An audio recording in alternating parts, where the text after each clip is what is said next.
Le président Faure Gnassingbé est fort. Quand les autres se préparent pour aller sur la Lune, nous on recule 100 ans en arrière. On ne fait que pleurer. On pleure nos prisonniers.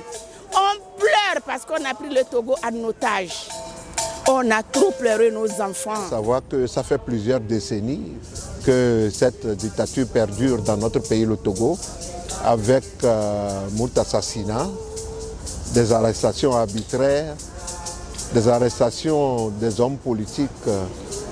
Mais ce qui s'est passé le 19 avril dernier, c'est grave. Ils ont complètement changé de constitution pour passer à la 5e République. Et cette loi même, avant de la voter, normalement, c'est censé être par référendum. Donc ils n'ont pas le droit, ils ne peuvent pas changer la constitution sans l'accord du peuple togolais. Il y a deux choses qu'on reproche à cette modification.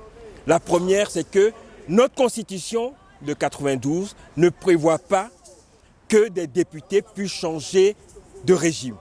Ils ont changé de constitution. Ils peuvent modifier. Là, ils nous font passer au 5e régime, alors que les 4 derniers régimes ont été le fruit d'un référendum. Aussi surréaliste que cela puisse paraître, le Togo, pays où la dictature sévit depuis 60 ans, ils veulent passer du régime présidentiel au régime parlementaire. Mais les Togolais ont vite vu l'astuce. C'est parce que depuis 60 ans, une seule famille règne sur le Togo. D'abord, Gnassingbé Eyadema, et à son décès en 2005, Faure Gnassingbé, qui est l'actuel président. Il est en train de terminer son 4e mandat. Et pour empiler, le tour de passe qu'ils ont trouvé, c'est de changer la constitution pour lui permettre de rester au pouvoir jusqu'au jour de son décès. C'est pas normal. Là, ils nous font passer au 5e régime, alors que les 4 derniers régimes ont été le fruit d'un référendum. Le bilan politique, économique, social et de ce régime-là est catastrophique. Les Togolais sont précipités dans le gouffre de la pauvreté. Qu'est-ce que le régime parlementaire pourrait faire aux Togolais? Qu'est-ce que le régime parlementaire pourrait faire contre la corruption, contre l'impunité? On dit non. C'est de la supercherie.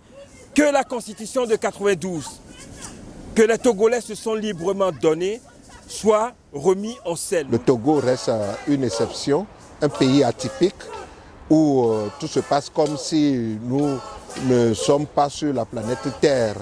Et on se demande pourquoi est-ce que tout le monde ignore le cas togolais. Comme il y a l'armée française, il y a l'armée américaine, israélienne, rwandaise au Togo, Faure Gnassingbé, qui n'a jamais gagné aucune élection, se permet, au vu au-dessus de tout le monde, de narguer le peuple togolais. Le régime actuel, qui a 60 ans à son chronomètre, n'a rien fait pour le Togolais. Nous voulons que ça cesse et nous demandons à la Belgique, nous demandons à tous les pays partenaires économiques et techniques du Togo d'intervenir pour demander à ce que le régime dictatorial du Togo entende raison pour que demain on ne vienne pas nous dire qu'on n'était pas au courant. Nous sommes